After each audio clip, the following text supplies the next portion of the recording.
ये सर मैं खत्म कर रहा हूं। अफसोस यह है कि आपको अकेला छोड़ दिया गया। क्यों छोड़ दिया गया? मोहतरमा, मैं आपको बताना चाह रहा हूं कि ये जो तमाम मालूमात मिली है हमको, वो आपके पास से मिली, हमारे पास से नहीं मिली। घर का भेदी लंका ढाए, जरा सोच लीजिए, समझ लीजिए इस बात को। सर आई एम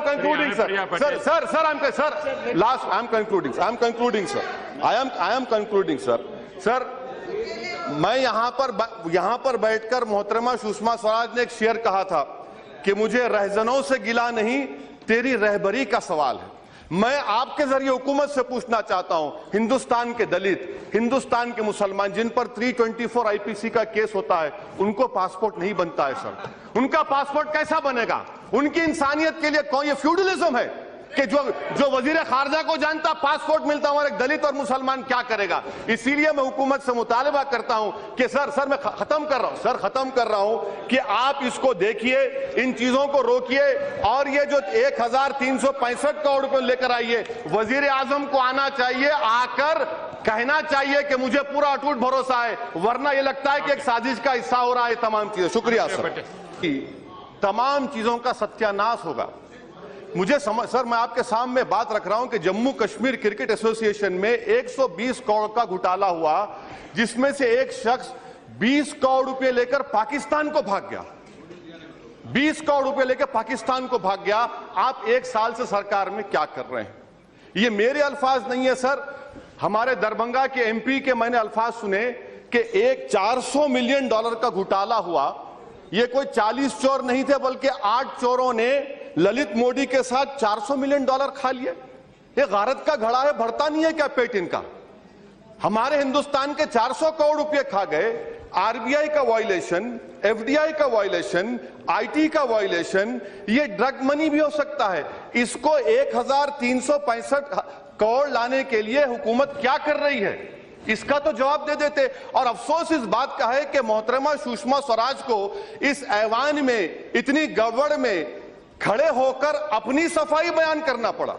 पार्लिमानी जमहूरियत में तो यह होना चाहिए था कि उनके वजीर आजम जो उनका कॉन्फिडेंस एंजॉय करते, वो ऐवान में आकर कहते हैं कि मुझे अपने वजीर पर पूरा भरोसा है। सर मैं आपका शुक्रिया अदा करता हूं और मैं जो एडजर्नल मोशन मूव किया गया है मल्लिकार्जुन खड़गे साहब की, उसकी तायीद में खड़ा हूं। जहां पर मैं तायीद कर रहा हूं वहीं मुझे बड़ा ताज्जुब भी है। मैं बहैसियत एक सियासत का तालिब इल्म होने के नाते मुझे समझ में नहीं आया कि इतने दिन ऐवान को रोकने के बाद कांग्रेस पार्टी एक दिन पहले अचानक इस डिस्कशन के लिए तैयार हो जाती है।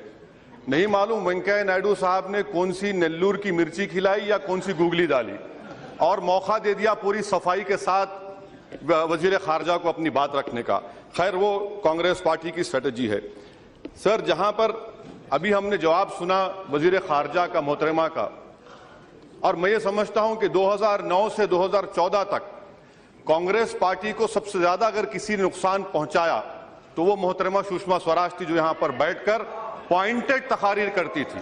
ये और बात है कि उनकी पार्टी ने उसका कभी 1% भी क्रेडिट नहीं दिया, कोई और दूल्हा बन गया। तो एक बात है। तीसरी बात यह है कि असल मुद्दा क्या है? असल मुद्दा जो है वो आईपीएल है sir, Indian political league. Sir ये इंडियन पॉलिटिकल लीग जब तक रहेगी, मुझे उनकी सच्चाई पर भरोसा है, मगर अफसोस ये, सर मैं खत्म कर रहा हूं, अफसोस ये है कि आपको अकेला छोड़ दिया गया। क्यों छोड़ दिया गया? मोहतरमा, मैं आपको बताना चाह रहा हूं कि ये जो तमाम मालूमात मिली है हमको, वो आपके पास से मिली, हमारे पास से नहीं मिली। घर का भेदी लंका ढाए, जरा सोच लीजिए, समझ लीजिए इस बात को। Sir I am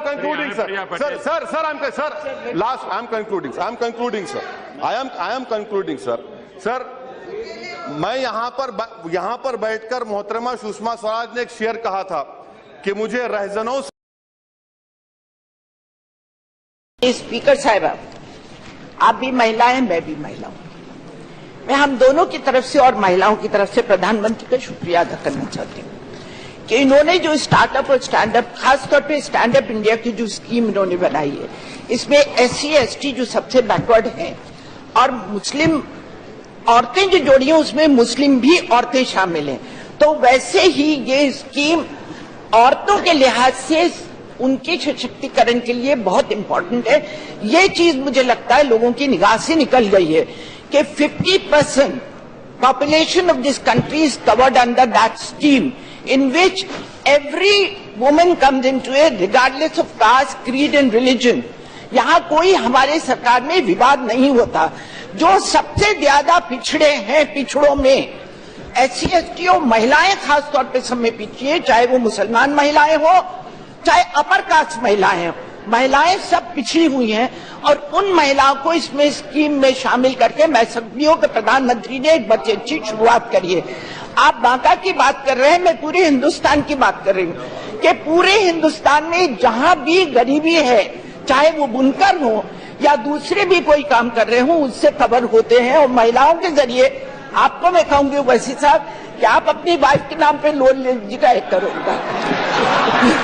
question hour is over. नहीं, कोई गलत बात नहीं कही, आप चिंता मत करें। You can please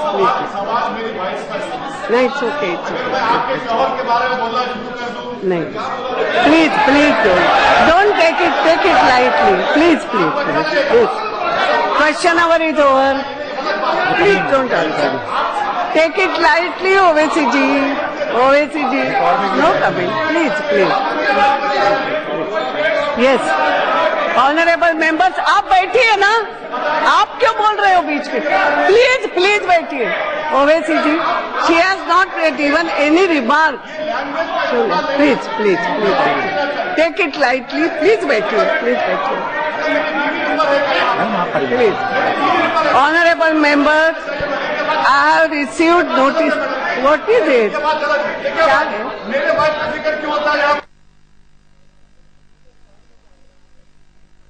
Nothing will go on record.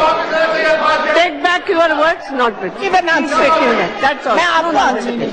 It's okay. वैसे साहब नाराज मत होइए, मैंने आपकी वाइफ को बुरा नहीं कहा।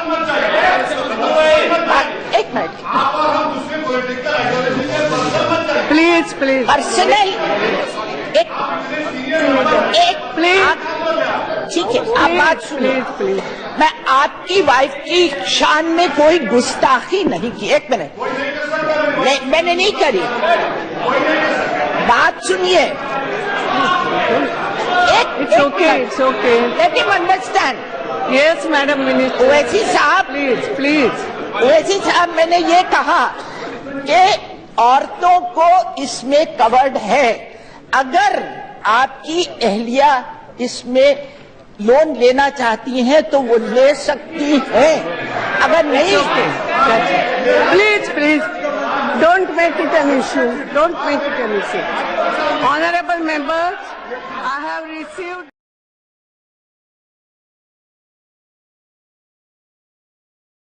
To oppose the motion that has been moved by the Treasury Bench MP, Mr. Rajiv Pratap Rudy, and seconded by Mr. Ram Vilas Paswan. The ruling party has come with a brute majority, sir. And I'm reminded of what Winston Churchill said during Suez Canal crisis.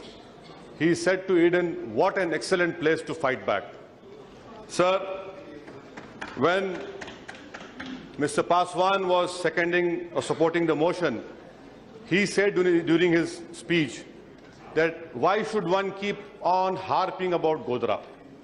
I would like to say, in my opinion, sir, that there are 4 incidents in the history of this country which shook the foundations of this country. First, the assassination of Mahatma Gandhi. Second, sir, the killing of genocide of Sikhs in Delhi. Third, the destruction of Babri Masjid. And the fourth, the 2002 Gujarat program. One cannot forget, जिसमें इंसानियत होगी वो इन वाक़यात को याद रखेगा, जिसमें इंसानियत जिंदा होगी वो इन लोगों को, इन खातियों को भी माफ नहीं करेगा। If that is the case,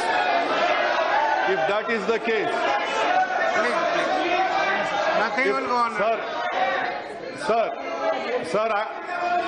Sir, if that is the case, then the day is not far when this august house will give a posthumous Bharat Ratna, if not Bharat Ratna, a Veer Chakra to Nathuram Godse. Third point, sir, I want to congratulate, I'm congratulating your Prime Minister. I am आप अपने भाई को समझाइए। आप बोलना चाहेंगे, मैं बैठता हूं। आई कंसीड। यू वांट टू से ऑन द माइक, प्लीज से इट। माइक पे बोलिए, मैं बैठने तैयार हूं। आप माइक पे बोलिए, मैं बैठने तैयार हूं। मेरे भाई, आप मेरी जबान का मुकाबला नहीं कर सकते, आप याद रखिए। Please sit down, please sit down, please sit down. Nothing on record unless the chair allows. Sir, I want to congratulate the Honorable Prime Minister.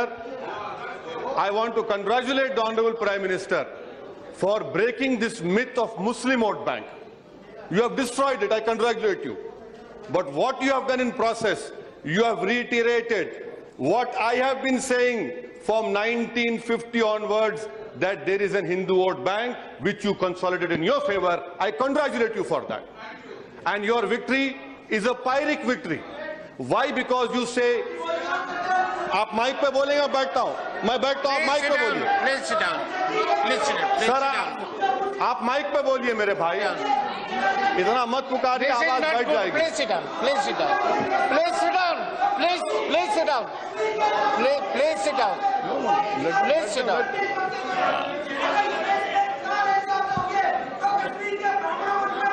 Cooperate with the chair. Please cooperate with the chair. Please. Presidential address, please, instead of politicizing your intervention on the I don't need education from you. You should educate your own brother. You have not educated and controlled your brother. Don't educate me. Don't talk about me. Tell the chair. Sir. Please sit down, please sit down. No, there will be no record. No record, no. Please sit down. Please sit down. He has only few minutes to speak. Please sit down. Sir, inclusive development the government talks about. I would like to put a question to the honorable members. You might disagree with me, you might detest with me, but please understand that the diversity and pluralism is the ethos of this nation. How can the inclusiveness represent the August House? How many Muslim MPs are here? People, I'll come to it. Sir, I agree with you that the Kashmiri Pandit should be sent back to Srinagar, and we will ask you in 2019. And I want the Muslim Kashmiris also should go back to Kashmir, who have left their place because of militancy, like place of Kulgam. Sir, inclusiveness. Why is it that only 21 Muslim members have been elected, Muslim MPs? Why is it that I am still here?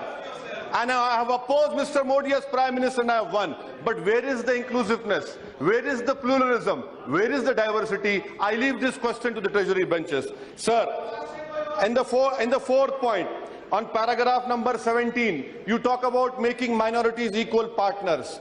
What about how equal partners? Your own minister on the very first day said Muslims are not minorities. Then am I supposed to believe that a minister is created or given a ministry for 80,000 Parsis only? That cannot be the case. Article 29 and 30, the Prime Minister-elect says that he swears by the Constitution. Article 29-30 clearly says linguistic and religious minorities. That gives me entitled right. What will have my question to the ruling party is, what about 4.5% reservation given to minorities, not to Muslims, which includes Sikhs? Our Sikhs don't want Buddhists, they don't want Christians, Muslims, 4.5. I want to ask the government, when the Prime Minister stands up to reply, if he so believes in the inclusion of the nation, what will his government propose to do for 4.5%? Sir, I am concluding in 2 minutes, they disturb me, sir. Sir, now I want to, sir, the government talk about making equal partners. Akshardham judgment came on May the 16th. Didn't the Supreme Court pass strictures on the then Home Minister, who's now the Prime Minister, non-application of mind in Akshardham? Will the state government apologize? I have lost 11 years. My constituency, one Gauri was in jail, in Sabarmati jail for 7 years. Who's responsible for their lives, sir? Who will bring back the 11 years? Another point, sir. I stand here before you, sir. I stand here before you, sir, as a son of Ehsan Jafri. I stand here before you, sir, as a brother of Ishrat Jahan. I stand here before you, sir, as an uncle of Sadiq. I stand before you as a voice of those voices who have been made voiceless of the Gujarat genocide. I want justice to be done to those poor souls. I would like to know from the government, in paragraph number 39, zero tolerance towards communalism. What is happening in the nation?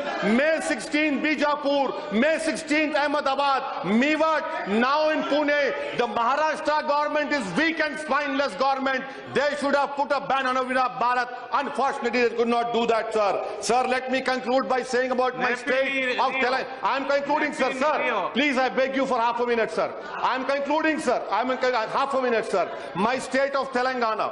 My state of Telangana. How is it that when I am the right owner of that place, my place is given for under Polavaram project? It is unconstitutional. 10 lakh tribals will be displaced. Is the land being given? Is the submerged land being taken from Odisha? Is the submerged land being taken from Chhattisgarh and being given to Andhra Pradesh? I would demand a separate high court should be created in Telangana. The present chief does not want a separate high court of Telangana. I would urge upon the government. I conclude by saying I oppose this motion. Thank you, sir.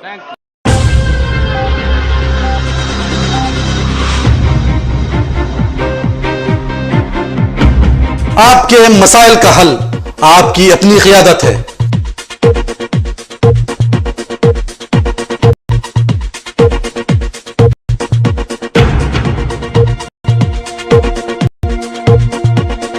आपकी क़ियादत यह है जो इख्तिदार से आंख मिलाती है। आपको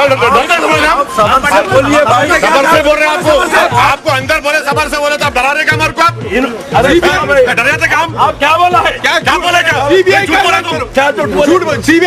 अंदर आप क्या हाथ छोड़ो मेरा हाथ छोड़ो आप पूछिए सीबीआई इंक्वायरी बोल रहे हैं आप क्यों छुपाना चाह रहे हैं आप 6 लोग मर गए वहाँ पे कब तक इंक्वायरी अगर वही तुम्हारा कांग्रेस का मत रहेगा तो सीबीआई इंक्वायरी क्या बोल रहा आपकी क़ियादत बेखौफ और बेबाक है। बेशक हिंदुस्तान में एक बहुत बड़ा बेशरम और जंगली जानवर है। मैं मानता हूं उस बात को सर कि हिंदुस्तान में सबसे बड़ा बेशरम और जंगली जानवर अगर कोई है तो नरेंद्र मोदी है। इससे अच्छा कोई नहीं है। आपकी क़ियादत जब आवाज उठाती है तो ऐवान दहल जाते हैं। हम उस बात को कभी नहीं फरामोश कर सकते कि बाबरी मस्जिद की शहादत नरसिम्हा राव के ज़ेर क़यादत में हुई। चंद्रबाबू नायडू साहब से पूछना चाहता हूं कि क्या वो लोग जो बाबरी मस्जिद को शहीद करे थे, क्या आप उनको दहशतगर्द मानते हैं या नहीं? कुल हिंद मजलिस इत्तेहादुल मुस्लिमीन आपकी ताकत है।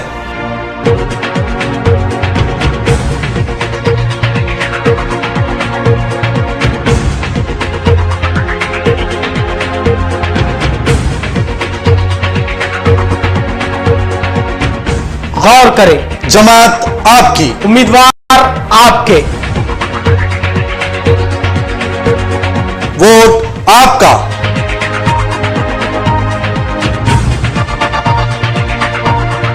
फैसला और कामयाबी भी आपकी।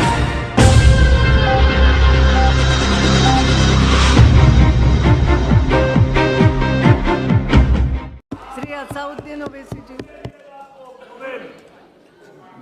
मैडम स्पीकर, बहुत बहुत शुक्रिया आपका।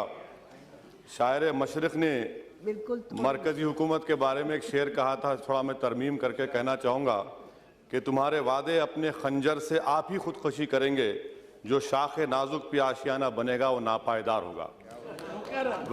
वज़ीर आज़म ने कहा था कि हम ना खाएंगे ना खाने देंगे। तो मैं हुकूमत से आपके ज़रिए से इस बात का मुतालबा करना चाहूँगा कि क्या वो एक ऐसा कानून बनाएंगे या मौजूदा जो प्रिवेंशन ऑफ मनी लॉन्ड्रिंग कानून है उसको तरमीम करके इस बात को उस कानून में शामिल करेंगे कि अगर किसी हिंदुस्तानी के बैरून मुल्क में, फॉरेन मुल्क में अकाउंट्स होंगे तो वो उसका अपने इनकम टैक्स में दिखाएंगे और कंपनीज का नाम दिखाएंगे, और अगर नहीं दिखाते हैं तो उसको प्रोसीड्स ऑफ क्राइम करार देंगे, उनके प्रॉपर्टीज को, असासे-जात को जब्त किया जाएगा, कॉन्फिस्केट किया जाएगा। क्या आप इस तरह का कानून बनाएंगे? दूसरी बात मैं आपसे जरिए से पूछना चाहूंगा मैडम स्पीकर, वो ये है कि हमारे मुल्क में सरमायादार जो है हमारे सियासी निज़ाम पर कब्जा कर चुके हैं, वो हमको यरगमाल बना चुके हैं, ख़ास तौर से 2 बड़ी कौमी जमातों को। उसका यहां पर जो बहस हुई, कोई इस बात का शायद ही कम लोगों ने मुतालबा किया कि पार्टिसिपेटरी नोट्स पर, मैं कह रहा हूं कि उस पर बैन लगाइए। सबसे बड़ा खतरा इस मुल्क की सालिमियत को इन पार्टिसिपेटरी नोट्स से है। और मॉरिशस से पैसा यहां पर आता है, कोई ये नहीं पूछता कि भैया वो किसका पैसा है, कौन इसका पैसा है, इसका नाम क्या है, और यहां पर आकर पार्क कर दिया जाता है। आज हम जानते हैं कि इराक में एक बगदादी बैठा हुआ है जिसने $80 मिलियन का पैसा कमाया है। अगर वो कंपनी बनाएगा मॉरिशस में और पैसा स्टॉक एक्सचेंज में डालेगा, हमारा स्टॉक एक्सचेंज को भी खराब तबाह कर सकते हैं, मुल्क में दहशतगर्दी का भी पैसा आएगा। तो फिर क्या आप पर जिम्मेदारी आयद नहीं होती कि आप मुल्क की सालिमियत को और मुल्क को जो खतरा है दहशतगर्दों से, उनको बचाने के लिए मुतालबा करता हूं कि पार्टिसिपेटरी नोट्स पर बैन लगाइए और जो कंपनीज और ट्रस्ट इन्वेस्ट करते हैं उनका नाम मालूम करवाइए। तीसरी बात मैं पूछना चाहूंगा कि HSBC से जो नाम आए हैं वो फ्रांस के एक फ्रांसीसी नेशनल ने हमको दिए हैं। यहां पर मरकजी हुकूमत ये कहती है मैडम कि डबल टैक्सेशन अवॉइडेंस एग्रीमेंट है, एक फ्रांसीसी नेशनल ने, हमारा एग्रीमेंट फ्रांस हो सकता है मगर वहां से आए अकाउंट स्विट्जरलैंड के हैं, स्विट्जरलैंड की हुकूमत ने या बैंक ने हमको नहीं दिया, तो आपको नाम का इंकशाफ करने कौन रोक रहा है? लिechtenstein बैंक जर्मनी से अलग है, अलहदा इंडिपेंडेंट मुल्क है। लिechtenstein बैंक के नाम हम दे सकते, आवाम के सामने ला सकते, हुकूमत कतरा रही है। और 4 अक्टूबर 2011 को सुप्रीम कोर्ट का जजमेंट का हवाला दिया जा रहा है। मैं वजीर फाइनेंस से आपके जरिए पूछना चाहूंगा कि अक्टूबर 2014 में आप क्यों गए सुप्रीम कोर्ट को कि 2011 का जो सुप्रीम कोर्ट का फैसला है उसको तरमीम की जाए? क्या सुप्रीम कोर्ट ने नहीं कहा था पैराग्राफ नंबर 56 में, 71 में, 72 में कि ये तमाम चीजें गलत हैं, आप नाम दे सकते? मेरा 5वां मुतालबा हुकूमत से यह है कि अभी हमारे मुंबई से जो सांसद है बड़ी अच्छी बात कह रहे थे, मैं आपके जरिए पूछना चाहूंगा मैडम कि सिंगापुर में बायोमेट्रिक्स नामी कंपनी ने सिर्फ 45 लाख का अकाउंट खोला सिंगापुर में।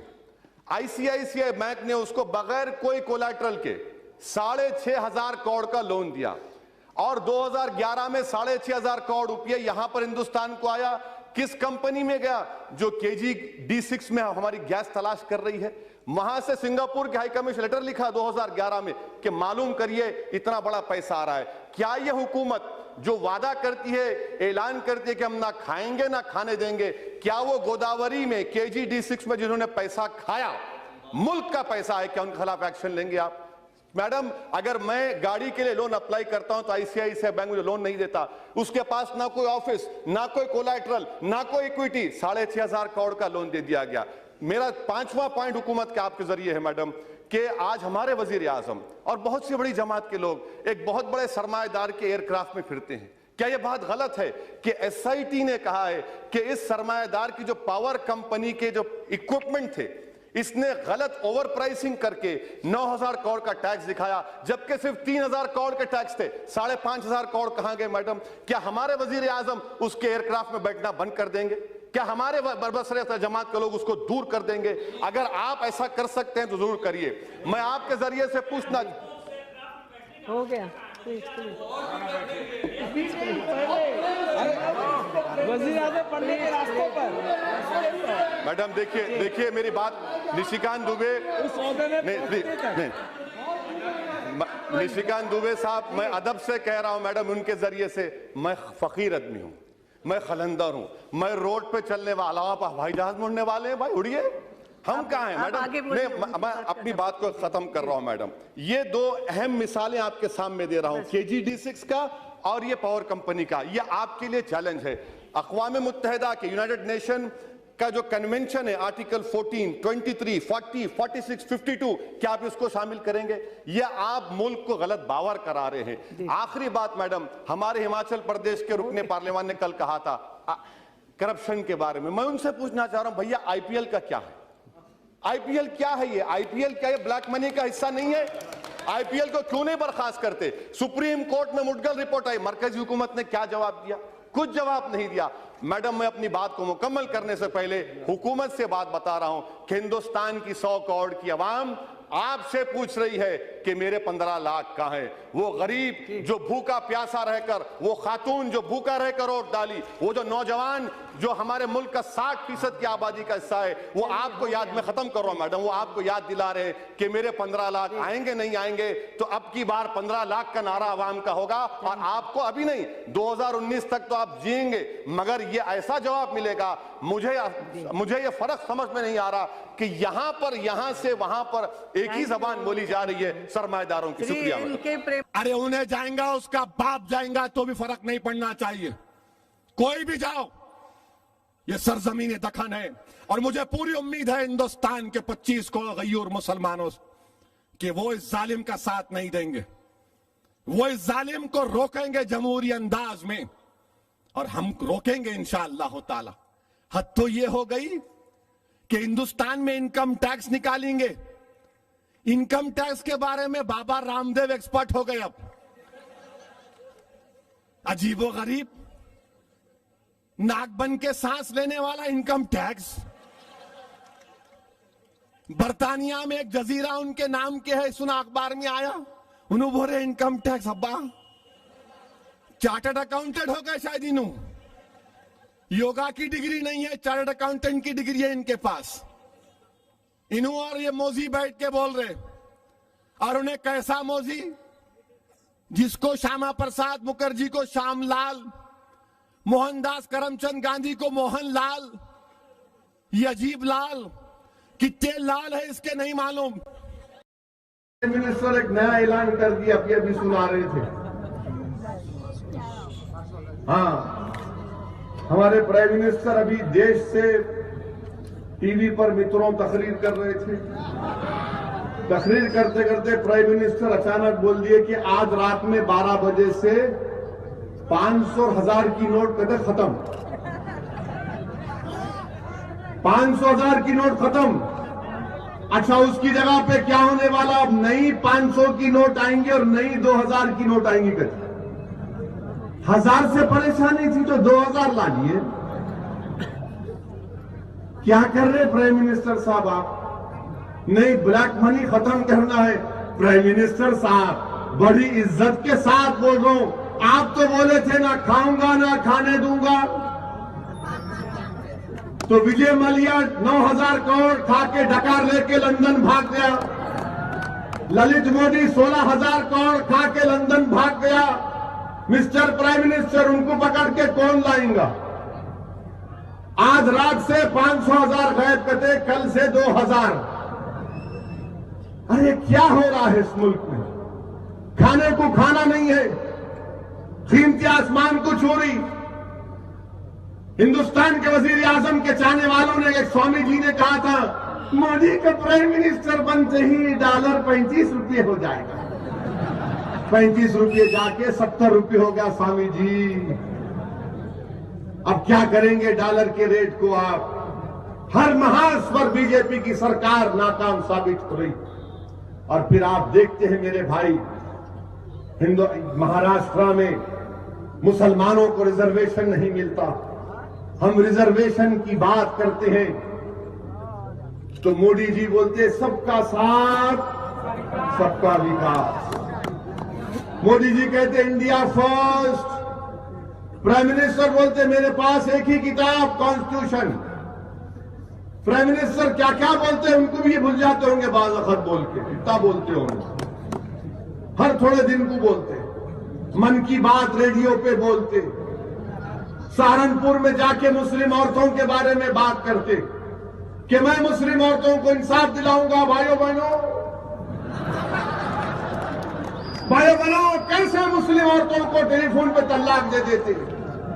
मिस्टर मोदी, हमारी फिक्र क्यों कर रहे आप? मैं सबकी फिक्र करेंगे, अपनी फिक्र नहीं करेंगे। उनको फिक्र नहीं है, हमारे को फिक्र ही फिक्र है। उन फिक्रों से आजाद है और हम तो अफकार के शिकार होकर रह गए। मेरे भाई, महाराष्ट्र में जब तक महाराष्ट्र के उन 50 कास्ट के मुसलमानों को रिजर्वेशन नहीं मिलेगा, सही मानों में महाराष्ट्र के नौजवान बच्चे और बच्चियों का मुस्तकबिल अच्छा नहीं हो सकता। रिजर्वेशन मिलना चाहिए।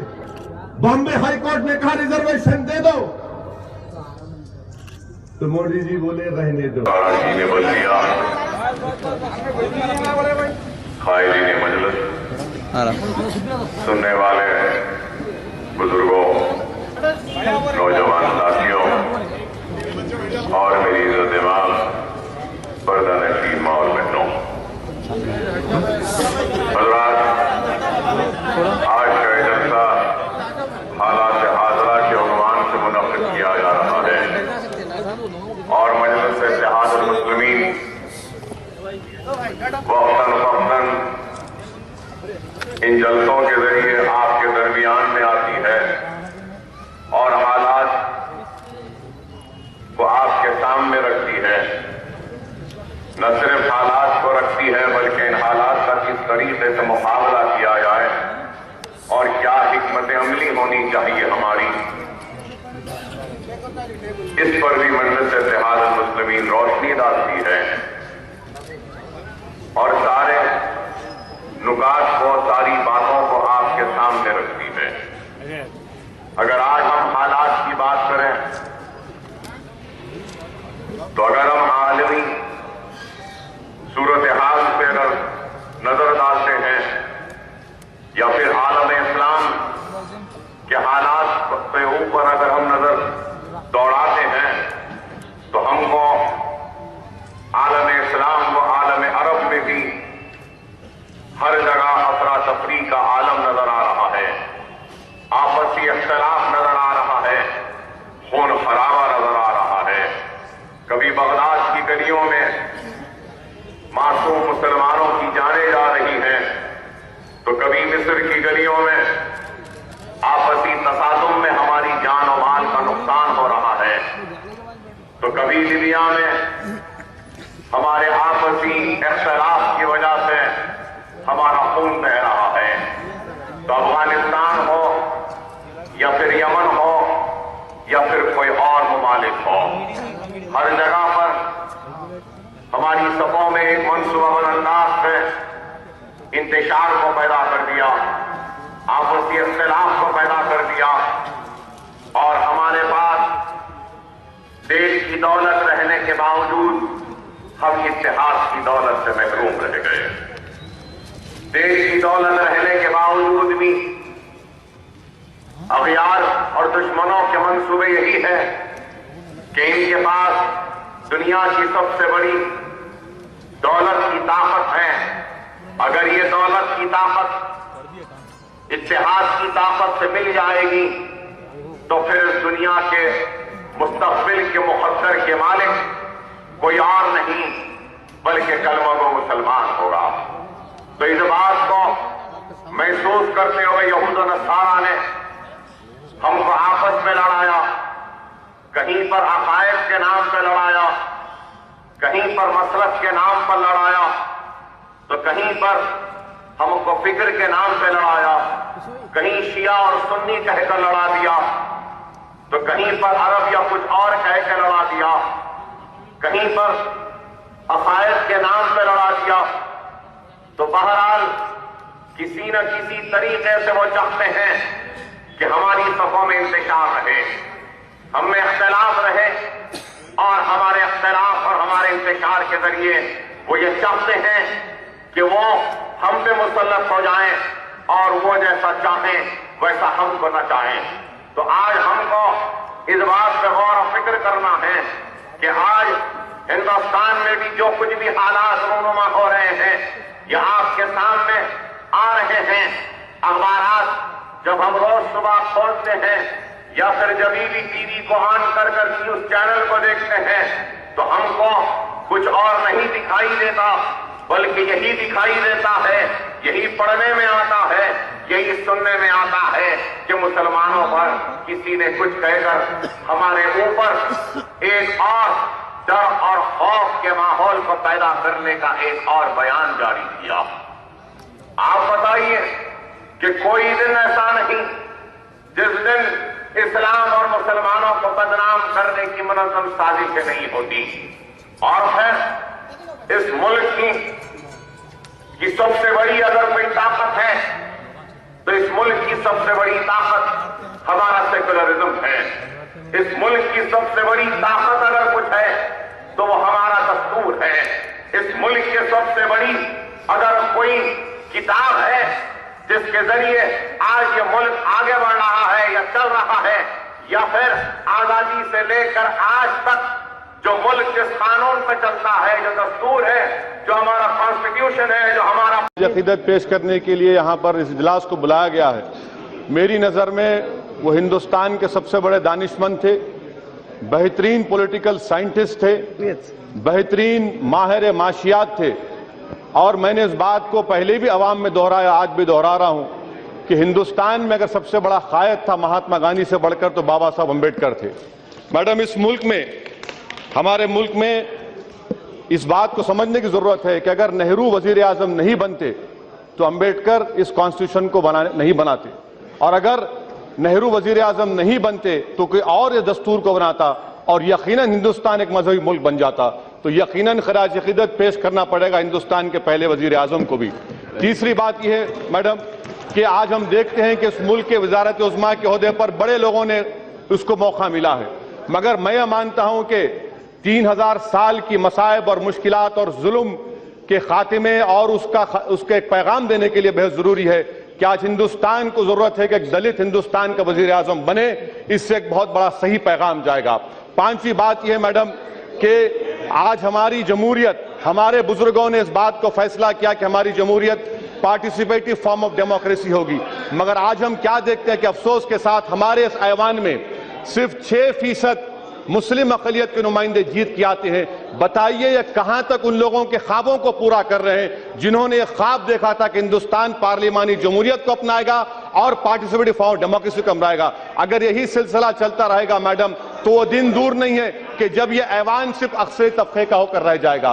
बाबा साहब अम्बेडकर ने अक़लियतों के लिए आर्टिकल 29 और 30 को दिया मैडम। 29 और 30 के तहत अक़लियतों की जबान, उनके कल्चर और उनके तालीमी इदारों की हिफाजत होती है। मैं यहां पर आपकी इजाजत से बाबा साहब अम्बेडकर ने 4 नवंबर 1948 को क्या कहा था कि do die hards who have developed a kind of fanaticism against minority protection. I would like to say 2 things.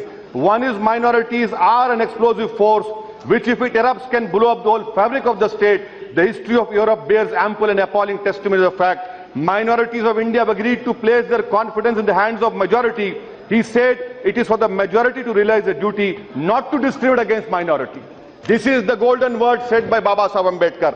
Why are Muslims being denied the benefits of Article 15 and 16? Madam, the Prime Minister have taken oath. The oath of Prime Minister who took 26 May was, I will do right to all manner of people in accordance with the Constitution and the law. But I have seen the Prime Minister openly saying that he will sacrifice his life if reservation is taken away from OBCs, EBCs, Dalits. Is the Prime Minister not for the Muslims? Is the Prime Minister not for Muslims? How can the Prime Minister violate his own oath of law? How can the Prime Minister deny the benefits of Article 15 and 16? Madam, when it comes to Article 44, let me quote, Madam, please, please, 2 minutes. Let me quote what the Baba Sahib Ambedkar's article on Article 44 on 2nd of December. Ambedkar quoted, we must remember, including members of the Muslim community who have spoken on this subject, one can appreciate the feelings very well. The sovereignty is always limited. No matter even if you assert it is unlimited, because sovereignty in the excess of power must reconcile itself to the sentiment of different communities. No government can exercise its power in such a manner as to provoke the Muslim community to rise in rebellion. This is what Ambedkar said on 2nd of December. You talk about UCC. I challenge you. Can you take out Article 371 and 371G? Can you impose uniform civil code in Kashmir? No, you cannot. People who talk about benefit of Muslim women, let me remind you, what about Article 21, right to life? What about my life, which was taken away in emergency time, which was taken away in 92 December, which was taken in the streets of Delhi in 84, which was taken away in the streets of Ahmedabad? Where did right to life go? Right to life have been abused We talk about paying homage to Ambedkar, madam, but the communal rights in India are an example of violation of Article 21. Yes. Madam, I am concluding. Right to life is a fundamental right. Article 48 is not a fundamental right. Madam, may I also point out, lastly, madam, may I also point out what the Honorable Home Minister Now said. Madam, concluding, the Honorable Home Minister talked about secularism. I want to know from him, Madam Speaker, are the statements given by his own ministers that if you want to eat beef, go to Pakistan? Yes. Does he believe in yogic farming? Does he believe that Quran and Bible are not the soul of this country? Does he believe what the Haryana CM has said? Madam, what is secularism? What is secularism? Let them define. Madam, please allow me to Madam, allow me to conclude. Madam, allow me to conclude.